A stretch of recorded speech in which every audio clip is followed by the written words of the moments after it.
नमस्कार दोस्तों, स्वागत है आप सभी का डिफेंस स्कोप पर, जहां हम बात करते हैं भारत के मिलिट्री अचीवमेंट्स, डिफेंस अपडेट्स और स्ट्रेटेजिक पार्टनरशिप के बारे में।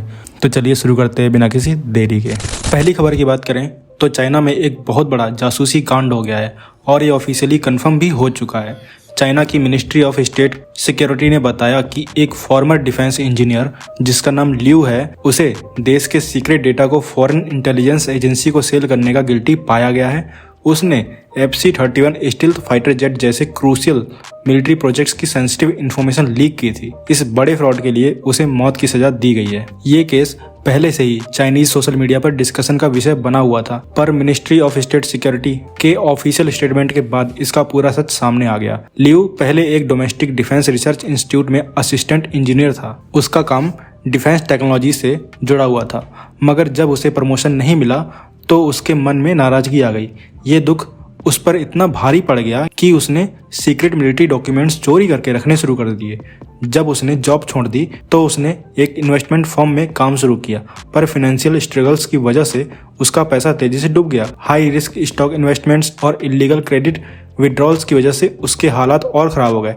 पैसा कमाने का दूसरा रास्ता ढूंढने के चक्कर में उसने एक फॉरेन इंटेलिजेंस एजेंसी से कांटेक्ट बनाया और क्लासिफाइड मिलिट्री डेटा के बदले पैसे लेने लगा।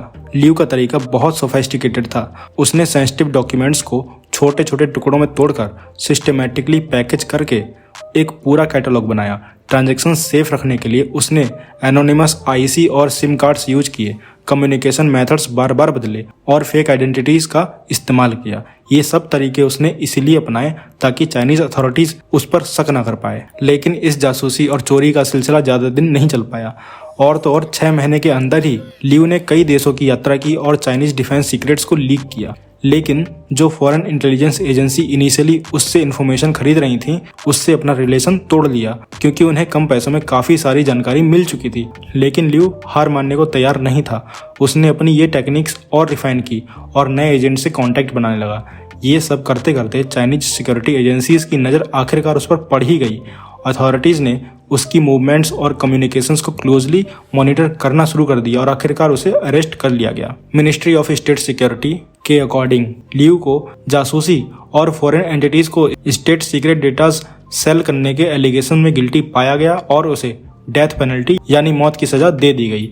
साथ ही उसके सारे पॉलिटिकल राइट्स भी हमेशा के लिए खत्म कर दिए गए। चाइनीज अथॉरिटीज ने इस केस का एग्जाम्पल देते हुए ये क्लियर कर दिया कि देश की सिक्योरिटी को जो भी ब्रीच करेगा उसे ऐसे ही सजा दी जाएगी। इस केस में FC-31 स्टील्थ फाइटर जेट का मेंशन आता है, जो चाइना के लिए एक नेक्स्ट जनरेशन मिलिट्री एयरक्राफ्ट है। ये प्लेन लो ऑब्जर्वेबिलिटी और हाई टेक कॉम्बैट कैपेबिलिटीज के लिए डिजाइन किया गया है और इसकी टेक्नोलॉजी हाईली क्लासिफाइड थी, मगर लियू के लीक के बाद ये सीक्रेट अब सीक्रेट नहीं रहा। अब और तो और सबसे ज्यादा चिंता पाकिस्तान को लेकर है, क्योंकि FC-31 फाइटर जेट का पहला इंटरनेशनल कस्टमर पाकिस्तान होने वाला था। अब जब इसकी सीक्रेट डिटेल्स लीक हो चुकी हैं तो पाकिस्तान की डिफेंस कैपेबिलिटीज पर इसका सीधा असर पड़ेगा।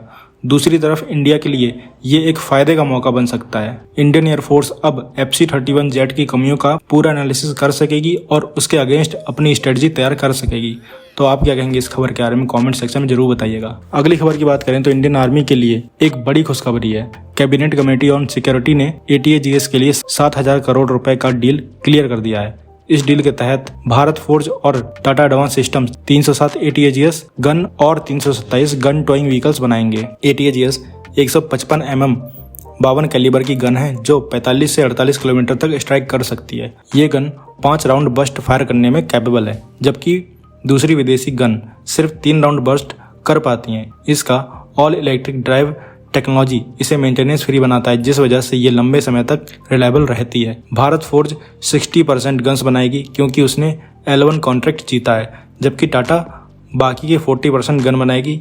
ये गन DRDO द्वारा डिजाइन की गई है और इसकी मैन्युफैक्चरिंग 2013 में शुरू हुई थी। इसके कई सालों तक ट्रायल्स किए गए, जिसमें सिक्किम के ऊंचाई वाले एरियाज में सक्सेसफुल ट्रायल्स हुए। उसके बाद पोखरण में भी समर ट्रायल्स किए गए, वो भी सफल रहे। भारत ने ATAGS गन्स के कई एक्सपोर्ट ऑर्डर्स भी हासिल किए हैं। ऑफिसर्स के हिसाब से ये ATAGS मोबिलिटी, एक्यूरेसी, कंसिस्टेंसी और ऑटोमेशन में विदेशी गन से बेहतर है। रसिया यूक्रेन युद्ध ने भी ये दिखाया है कि long range artillery fire power कितनी जरूरी है।